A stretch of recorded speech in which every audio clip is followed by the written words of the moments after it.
Okay, no intro as always. Today we shall be covering how would modern militaries use Space Marines, aka Astartes. This video shall be split in two parts, first being how useful would they be on a strategic level, aka logistics, coordination, chain of command, etc. And second, how useful would they be on a tactical level, aka in supporting and commanding infantry forces, being used as a rapid response force against enemy breakthroughs or a rapid breakthrough and exploitation force if you are the one on the offensive. And finally, a special operations force behind enemy lines. We shall also speculate on how their wargear might change and evolve to counter modern threats such as drones, but before we do that, we must assess just how powerful are Astartes. There is no clear answer because it varies from book to book and author to author, so to be as fair as possible, I shall be using medium estimates for them, meaning their AP should be at least building level. This just means that they can destroy an entire building with their bare hands. Speed as well as reaction speed shall be at 400 km per hour. In case you are American, that's 248 miles per hour or almost 3 times the speed of a bald eagle. For armor and durability, we shall say that they can shrug off blasts from any cannon that's less than 100 mm, and same applies to artillery. So for example, they can walk off 76 mm artillery, but a direct or close hit from 155 shall put them on their ass. Even if the hit doesn't kill them, Space Marines are a hardy bunch after all. It will still put them out of commission for the rest of that fight, and it shall take some time for them to recover. One more thing, this scenario varies highly upon what legion of Marines you choose. For this video I shall be using the Ultramarines, but in case you want to see this turn into a series, post a comment down below to let me know and like this video. Okay, without further ado, let's cover their strategic uses. First one being is their use as an experienced chain of command force. Due to their training, they are experts in any kind of warfare, be it urban warfare, maneuver warfare, attritional trench warfare, counterinsurgency, or you could even send one of them into the enemy territory to start an insurgency of your own behind enemy lines, targeting their baggage trains, worsening the supply problems, forcing them to allocate resources for coin counterinsurgency operations, resources that could be better spent on the frontline fight. Space Marines are also experts of behavioral science. They know how to exploit enemy behavior to their advantage. For example, killing patrolling garrisons, then planting evidence in villages or small towns in order for the occupying garrison to retaliate against the civilians, making the insurgency's job of recruiting more soldiers that much easier. Tactic famously employed by Yugoslav partisans in World War II and Viet Cong during the Vietnam War. Or, if you wanna be a bit more brutal rather than cunning, you could simply threaten population through implications to provide you with intel on hostile troop movements, tactic famously employed by the Taliban. Next up is their incredible ability to process vast quantities of information in seconds. They could coordinate units of half a dozen divisions down to a company level, coordinating and assigning targets to air, sea and naval assets on the spot, bypassing a long chain of commands. For example, they could simply take a request for artillery support, assess if it's needed, how valuable is the target, how many shells would be needed to destroy the target, what are the odds of the counter-artillery fire, how would success or failure of this unit affect other units' odds of success, how would the allocation of artillery batteries already in use to help this formation affect the wider front line, would artillery really be the most economical option or would a couple of drones suffice. They could calculate all of this in milliseconds, meanwhile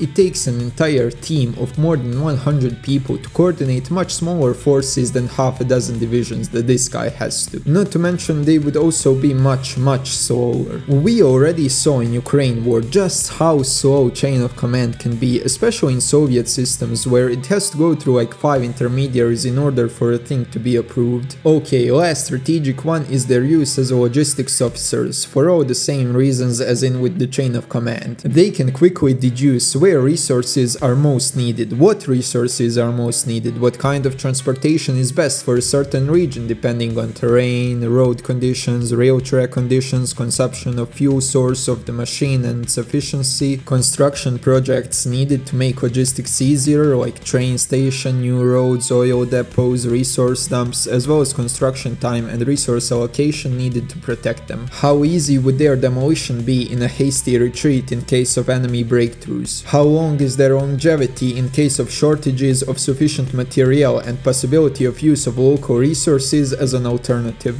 For example, like in World War II, Germans used wooden roads covered with a thin layer of asphalt, which of course worn out quicker but were much easier to construct with limited resources Army Group Reserve was working with. Okay, we are done with strategic use case of Astartes, let's see what they can do on tactical level. And as to not keep you in suspense with the middle stats that we gave them, they would absolutely shred. Let's start off with their use in infantry leadership role as an officer commanding, let's say, a battalion, which is roughly 500 to 1000 soldiers. So remember how we gave them a speed of 400 kilometers? Well, the most semi-mass produced anti-tank weapon that could feasibly harm Space Marines is the Javelin, and it's moving at 500 km per hour, which is slow enough for them to be able to just shoot it out of the sky. That is, if the opposing force even has the time to launch it. Astartes might just be fast enough to kill them before they get the chance. Astartes have all the sensors that we have today and even more inside their suits, so it would be much easier for them to spot the opposing force using thermals or night vision, or to even get pre-warned about potentially being designated by a laser for a possible missile strike. Also, as we mentioned before, all of them are super geniuses, so in combat they can assess the best possible course of action to take, even whilst being under fire, without being stressed. And not being stressed out is crucial, because in war it is not unheard of for even especially well-trained officers to crack under baptism of fire and make silly mistakes, like designating artillery fire on your own location instead of couple hundred meters or miles up north. In the real world, a battalion requires approximately 50 officers, and estimated time it takes to adequately teach them and make them experienced on their tasks without making mistakes is roughly a decade. Now, obviously, this process can be expedited and you can teach them all of their tasks and duties in as little as couple weeks or months, but their performances and reliability is gonna suffer greatly. Also, in wartime, officers are prime targets for snipers and precision strikes.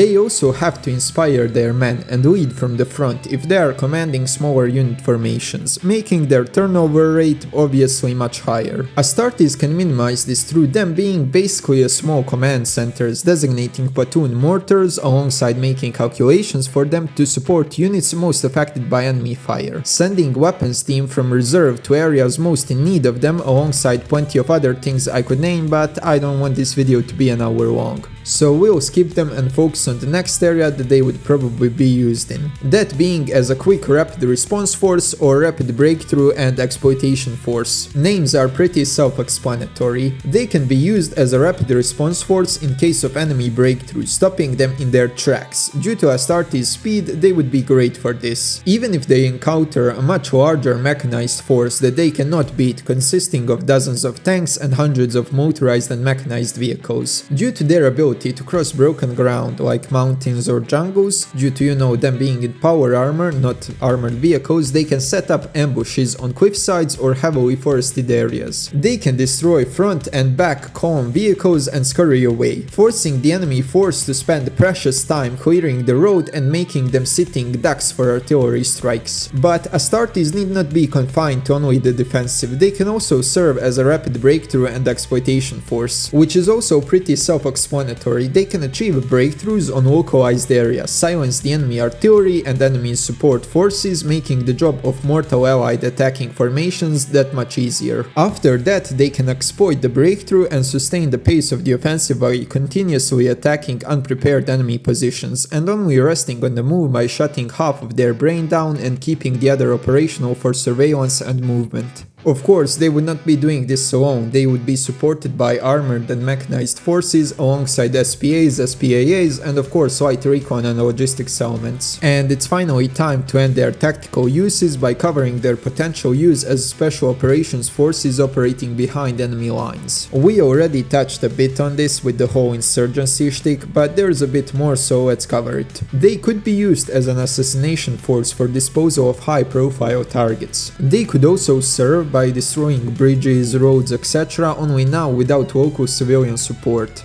Unlike most special forces that require food and water to exist and have to retreat to friendly lines once they run low, Astartes can just eat tree bark and leaves and be totally fine. They can spend years behind enemy lines gathering intelligence, geographical hazards, local sentiment, which can all be used by attacking force to their advantage. Now let's talk about some things that they might start employing in their weapons kit. First of all, camo. Everybody can understand this one. You don't wanna get seen, and even if you do get seen, you don't want your silhouette being distinct. Second, thermal blanket, like the ones some tanks are using in Ukraine war to reduce their thermal signature. Third, lower caliber rifles in order to be able to carry more magazines, whilst anti-tank weapons shall be carried by supporting infantry or designated anti-tank battle brothers. Fourth, drone jammers to disrupt any non-wire guided drones. I could name more, but I don't feel like it. Anyways, if you agreed or disagreed with this video, post your comment down below and like this video. And I just wanna say that I have not forgotten you, Bolo Johnson. I'm working on your Tau auxiliaries video up next. Until then everyone, goodbye.